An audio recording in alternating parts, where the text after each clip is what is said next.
آگے 6 ہجری جو ہے وہ شروع ہوتی ہے. اس کے اندر جو سب سے اہم چیز ہے وہ صلح حدیبیہ کا واقعہ ہے. صلح حدیبیہ کے واقعے کی ابتدا اس طرح سے ہوئی کہ حضور اقدس صلی اللہ علیہ وسلم کو ایک خواب دکھایا گیا کہ آپ جو ہے وہ عمرہ کر رہے ہیں اپنے صحابہ کرام کے ساتھ. عمرہ کرنے کے بعد جو ہے وہ آپ نے سعی بھی کی ہے اور حلق بھی کیا ہے، اور کچھ لوگ جو ہے بال کٹوا رہے ہیں اور کچھ جو ہے وہ سر مڈا رہے ہیں. تو یہ خواب آپ صلی اللہ علیہ وسلم کو جو دکھایا گا، اس خواب کا تذکرہ آپ صلی اللہ علیہ وسلم نے اپنے صحابہ سے کیا، اور اس بات کا جو ہے یعنی فیصلہ فرمایا کہ ہم لوگ جو ہے وہ عمرے کے لیے جائیں گے. تو ذی قعدہ کی 1 تاریخ کو حضور اقدس صلی اللہ علیہ وسلم کے ساتھ جو ہے 1,500 لوگ عمرے کے لیے مدینہ منورہ سے چلے. ذوالحلیفہ جو مدینہ سے کچھ باہر جگہ ہے، وہاں پہ آپ صلی اللہ علیہ وسلم نے جو ہے عمرے کا احرام باندھا، اور جو 7 جانور تھے، جو بھیڑ بکریاں تھیں، ان کے گلے کے اندر قلادے ڈالے کہ یہ جو پتہ ہو کہ ہدی کے لیے ہم جو ہے قربانی کے لیے جانور لے کے جا رہے ہیں. اور جو اونٹ تھے ان کی جو کوہان ہوتی ہے اس کو چیر کے نشان لگاتے ہیں کہ یہ اونٹ جو ہے اب یہ قربانی کے لیے ہدی کا جانور ہے، یہ اونٹ جو ہے یہ بھی قربانی کے لیے جو جا رہا ہے. تو اس طرح سے جو یعنی آپ نے احرام بھی باندھا اور یہ جانوروں کو بھی ساتھ لیا، ان کو نشان بھی لگایا، تاکہ یہ بات واضح ہو جائے کہ ہمارا یہ سفر جو ہے کسی جنگ کے لیے، لڑائی کے لیے نہیں ہے، بلکہ یہ تو ہم جو ہے وہ بیت اللہ، کعبۃ اللہ کا جو ہے طواف اور عمرہ جو اس کے لیے جو غرض سے جا رہے ہیں، جس کو 6 سال سے مشرکین نے روکا ہوا تھا. کیونکہ آپ صلی اللہ علیہ وسلم کی ہجرت کو 6 برس ہو چکے تھے، اور 6 برس سے جو ہے مسلمانوں کو اس بات کا موقع نہیں ملا تھا کہ وہ بیت اللہ جائیں، اس کی زیارت کریں اور وہاں پہ عمرہ کریں. تو یہ 6 سال کے بعد اس نیت سے جو 1,500 لوگ حضور اقدس صلی اللہ علیہ وسلم کی مائیت کے اندر چلے. اب راستے میں جب سفر فرما رہے تھے آپ صلی اللہ علیہ وسلم، آپ کے ساتھ آپ کی ام المؤمنین حضرت ام سلمہ رضی اللہ عنہا تھی، آپ کی زوجہ محترمہ حضرت سلمہ رضی اللہ ام سلمہ. تو آپ کو یہ خبر ملی جاسوس کے ذریعے سے کہ جو مشرکین ہیں انہوں نے اس بات کا ارادہ کیا کہ وہ آپ کے ساتھ جو ہے وہ لڑائی کریں گے اور آپ کو عمرہ نہیں کرنے دیں گے. اس بات پہ آپ صلی اللہ علیہ وسلم نے جو باقی جو صحابہ تھے جو ساتھ تھے ان سے مشورہ کیا کہ کیا ہمیں ان کے ساتھ جو پہلے لڑائی کر کے ان کا جو ہے وہ طے کرنا چاہیے ان کا معاملہ، یا ہمیں ان کے ساتھ لڑائی نہیں کرنی چاہیے. اور لڑائی کرنے کا ویسے بھی نہیں تھا، چونکہ ساتھ جو ہتھیار تھے وہ زیادہ نہیں لے کے آئے تھے، سوائے اس کے کہ ایک تلوار جو ہے وہ ساتھ تھی، جو کہ سفر میں لوگ اپنی حفاظت کے لیے ساتھ رکھتے تھے. تو صحابہ حضرت ابوبکر صدیق رضی اللہ عنہ کہ یا رسول اللہ صلی اللہ علیہ وسلم، ہم لوگوں کا غرض جو ہے وہ تو عمرہ کرنا ہے، ہم تو کسی کے ساتھ جو جنگ اور جہاد کے لیے جو آئے نہیں. تو اس لیے جو ہماری میرا مشورہ یہ ہے کہ جو ہماری غرض ہے عمرہ کرنا، اسی کو ہم یعنی پیش نظر رکھیں اور کسی کے ساتھ تعارض نہ کریں. تو آپ صلی اللہ علیہ وسلم نے یہ رائے کو پسند فرمایا اور سفر کرتے رہے. اور راستے میں جب مکہ مکرمہ کے قریب پہنچے تو وہ شاہراہ جو کہ مدینہ سے مکہ مکرمہ کی طرف جاتی ہے، اس شاہراہ پہ حضرت خالد بن ولید جو اس وقت تک مسلمان نہیں ہوئے تھے، وہ مشرکین کی طرف سے 200 جو یعنی گھوڑ سوار تھے ان کو لے کے اس قافلے کو روکنے کے لیے پہنچ گئے. اور اتنے آمنے سامنے ہو گئے کہ جب نماز پڑھ رہے تھے ظہر کی، تو خالد بن ولید کا جو لشکر ہے وہ مسلمانوں کو دیکھ رہا تھا، اور انہوں نے اپنے لوگوں سے کہا بھی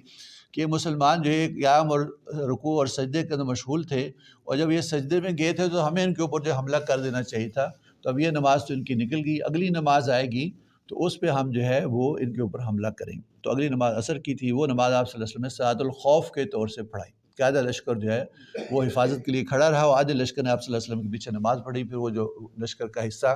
جو ہے مسلمانوں کی چوکیداری پہ کھڑا تھا، اس نے آپ صلی اللہ علیہ وسلم کے ساتھ شامل ہو کے عصر کی نماز جو ادا کی. اور پھر آپ صلی اللہ علیہ وسلم نے یہ حکمت عملی اختیار فرمائی کہ راستے کا وہ حصہ جس کے اوپر حضرت خالد بن ولید اپنے لوگوں کے ساتھ راستہ روکے کھڑے تھے، اس راستے کو بدل کے دوسرا راستہ جو پہاڑیوں کی گھاٹیوں کے اندر سے تنگ راستہ تھا، اس کے اندر سے اپنے لشکر کو جو گزارا، 1,500 لوگوں کو گزارا اس قافلے کو، یعنی جو عمرے کے لیے جا رہا تھا. آپ جو خالد بن ولید نے دیکھا کہ یہ جو مسلمان ہیں یہ تو راستہ بدل کے جو ہے یہ ہم سے بچ کے چلے گئے ہیں، تو واپس اپنے لوگوں کے پاس جو ہے مکے میں گئے اور کہا کہ میں اپنے لوگوں کو جس بات پہ خبردار کروں کہ وہ راستہ بدل کے جو ہے قریب پہنچ گئے ہیں. تو آپ صلی اللہ علیہ وسلم نے حدیبیہ کے مقام پہ، شمیسیہ جس کا آج کل نام ہے، وہاں پہ آپ صلی اللہ علیہ وسلم نے اپنے لوگوں کے ساتھ جو ہے قیام فرمایا، اور سارا جو قافلہ تھا وہاں پہ رکا. اور اس رکنے کی وجہ یہ ہوئی کہ آپ صلی اللہ علیہ وسلم کی جو اونٹنی مبارک تھی قصوہ، جس کے اب آپ سفر فرما رہے تھے، وہ بیٹھ گئی. آپ جو ہے آپ صلی اللہ علیہ وسلم نے اس کو اٹھانا، اب جو آپ کے ساتھ لوگ تھے انہوں نے اس کو اٹھانا چاہا، تو وہ قصوہ جو ہے وہ اٹھے نہیں، اپنی جگہ پہ جہاں وہ بیٹھ گئی تو بیٹھ ہی گئی. تو حضور صلی اللہ علیہ وسلم سے عرض کیا کہ یا رسول اللہ، آپ کی جو اونٹنی ہے اس کو ہم اٹھا کے دوسری جگہ جو ہے وہ لے جانا چاہتے ہیں آگے، تو اٹھ نہیں رہی، تو جو ہے وہ شاید یہ اڑ گئی ہے. تو آپ صلی اللہ علیہ وسلم نے قصوہ کی عادت جو ہے وہ اڑنے کی نہیں ہے، اس کو تو اس ذات نے روک دیا جس نے کہ ہاتھیوں کو روک دیا تھا۔ اللہ تعالیٰ کی طرف سے اس کو یہ حکم ہے، اس وجہ سے اس حدیبیہ کے مقام کے اوپر جو ہے بیٹھ گئی۔ پھر آپ صلی اللہ علیہ وسلم نے باقی جو قافلے کو وہیں پہ جو ہے بٹھایا، اور جہاں پہ جو چشمہ تھا حدیبیہ کا، اس میں بہت تھوڑا سا پانی تھا، تو صحابہ کرام نے اس میں تھوڑا تھوڑا پانی جو لیا اپنی ضرورت کے لیے، تو وہ چشمہ بالکل خشک ہو گیا، پانی ختم ہو گیا، اور سخت پیاس تھی۔ وہ تہامہ کا علاقہ تھا، وہاں بھی گرمی بھی جو ہے بہت سخت تھی۔ تو حضور اقدس صلی اللہ علیہ وسلم سے آ کے عرض کی کہ ہمیں پیاس بہت زیادہ ہے اور چشمے کا پانی جو ہے وہ ختم ہو گیا، اور پانی کوئی اور صورت ہے نہیں۔ تو آپ صلی اللہ علیہ وسلم نے اپنا جو ہے ایک تیر جو اپنے ترکش سے نکالا، اور یہ فرمایا کہ اس تیر کو تم جو ہے اس چشمے کے قریب جو ہے وہ گاڑ دو۔ جب اس چشمے کے اندر یا اس کے قریب اس تیر کو گاڑا گیا تو اتنا زیادہ پانی ابلا کہ صحابہ کرام کہتے ہیں کہ ہم تو 1,500 تھے، اگر لاکھوں بھی ہوتے تو ان کے لیے وہ پانی جو ہے وہ ایسا ابلا تھا کہ ان کے لیے کافی۔ تو حضور اقدس صلی اللہ علیہ وسلم کے اس معجزے کا اظہار جو ہے وہ اللہ تعالیٰ نے فرمایا۔ اب حدیبیہ کے مقام پہ جب آپ یعنی قیام فرما رہے تھے تو مشرکین کی طرف سے جو ہے وہ بنو خزاع ایک قبیلہ ہے، وہ یعنی وہ حضور اقدس صلی اللہ علیہ وسلم کی حمایت کے اندر سب سے زیادہ نرم گوشہ رکھتے تھے۔ تو ان کا جو سردار ہے وہ آپ کی خدمت میں حاضر ہوا اور اس کے یا رسول اللہ صلی اللہ علیہ وسلم، یہ لوگ آپ کو عمرے کے لیے داخل نہ ہونے دیں گے، اور انہوں نے جو ہے آپ کو جو ہے آپ کے مقابلے کے لیے باہر نکل کے مکے کے باہر بیٹھے ہیں، اور اپنی عورتوں اور بچوں تک کو لے کے آئے ہیں، اور دودھ پیتی مٹھیوں کو لے کے آئے ہیں کہ جتنی دیر چاہے ہمیں آپ کے مقابلے کے لیے کوشش کرنی پڑے، ہم آپ کو ہرگز مکے کے اندر داخل نہ ہونے دیں گے، کیونکہ اگر آپ مکے کے اندر داخل ہو گئے تو سارے عرب کے اندر یہ بات مشہور ہو جائے گی کہ آپ زبردستی جو ہے ہمارے شہر کے اندر داخل ہوئے، تو یہ آپ کو کبھی بھی داخل نہ ہونے دیں گے۔ تو حضور صلی اللہ علیہ وسلم نے بنو خزاع کہ جو سردار تھا اسے کہا کہ آپ میری طرف سے ان کو پیغام دو کہ ہم تو کوئی لڑائی کے لیے اور جنگ کے لیے نہیں آئے، اور ہم تمہارے ساتھ بالکل جو ہے وہ لڑائی کرنا نہیں چاہتے، بلکہ ہم تو عمرے کی غرض سے آئے ہیں، تو ہم تو اپنے ہتھیار بھی ساتھ لے کے نہیں آئے، اور ہم جو ہے عمرہ کر کے جو واپس چلے جائیں گے، اور تم ہمارے ساتھ جو ہے وہ لڑائی نہ کرو۔ اس کے باوجود اگر یہ لڑائی کرنے کے اوپر تلی جائیں گے تو پھر میں اللہ تعالیٰ کے کلمے کو بلند کرنے کے لیے ضرور ان سے لڑائی کروں گا، یہاں تک کہ میں غالب آ جاؤں یا میرا سر جو ہے وہ تن سے جدا ہو جائے۔ تو یہ پیغام جو ہے تم جا کے ان کو دو۔ تو قبیلہ بنو خزاع کے سردار جو ان کے پاس گیا، قریش کے پاس، ان کو جا کے یہ ساری بات بتائی، تو انہیں اس بات کو جو ہے سنا انسنا کر دیا۔ پھر ان کے اندر ایک سردار تھا جو حبشوں کا سردار تھا، تو وہ حبشی قبائل کا، تو اس نے کہا کہ میں چاہتا ہوں کہ میں آپ صلی اللہ علیہ وسلم سے جا کے ملوں اور دیکھوں کہ آپ کی کیا نیت ہے، اور تمہارے دونوں فریقوں کے درمیان جو صلح صفائی کرانے کی کوشش کروں۔ تو انہوں نے کہا ٹھیک ہے تم بھی جا کے کوشش کر لو۔ تو حبشیوں کا جو سردار تھا وہ آیا، تو حضور صلی اللہ علیہ وسلم کی خبر ملی، تو آپ نے فرمایا کہ یہ حبشی جو ہیں یہ ہدی کے جانوروں کی بڑی تعظیم کرتے ہیں، کہ وہ جانور جو قربانی کے لیے عمرہ کرنے والا یا حج کرنے والا ساتھ لے کے آتا ہے، تو ان حبشی قبائل کو ان جانوروں کی بڑی تعظیم ہے، تو تم ایسا کرو کہ جو ہدی کے جانور ہیں ان کو کھڑا کرو اور ان کو اس سردار کے سامنے کر دو، خود بھی تلبیہ پڑھو۔ تو صحابہ کرام نے ایسے کیا، تو اسے دیکھا کہ یہ تو اتنے سارے جانور جو ہے وہ ہدی کے آئے ہیں، اور یہ سارے لوگ جو ہے وہ تلبیہ پڑھ رہے ہیں، تو وہ خود ہی شرمندہ ہو کے واپس چلا گیا حبشوں کا سردار۔ تو اس نے جا کر ان سے کہا کہ دیکھو وہ تو اتنے نیک ارادے سے آئے ہیں، اور اتنے وہ جانور ساتھ لے کے آئے قربانی کے لیے، تم ان کو کیوں روکتے ہو؟ تو ان کا راستہ جو ہے وہ چھوڑ دو اور ان کو جو ہے عمرہ کر دے دو۔ تو انہوں نے اس سے بڑی بدتمیزی کے ساتھ جو ہے وہ پیش آیا، اور انہوں نے کہا کہ تم جو ہے جنگلی شخص ہو، تمہیں کیا پتہ کہ یہ جنگ اور صلح جو کیا ہوتی ہے، ہم ان کو جو نبڑ لیں گے اور ان کے ساتھ جو ہے وہ دیکھ لیں گے کیا کر رہے ہیں۔ تو اس بات کے اوپر جو حبشی قبائل کا سردار تھا وہ بہت ناراض بھی ہوا، اور اسے ان کو دھمکی دی کہ تم یہ بات کر رہے ہو تو سارے حبشوں کو لے کے میں جو الگ ہو جاؤں گا، اور پھر تمہاری جو میں خوب خبر لوں گا۔ تو خیر اس نے قریش نے اس کو ٹھنڈا کیا، اور کہ تاکہ اس کو جو ہے وہ اس کا جو غصہ ہے اس کو ختم کرنے کی کوشش کی۔ پھر اس کے بعد ایک اور سردار تھا جس کا نام تھا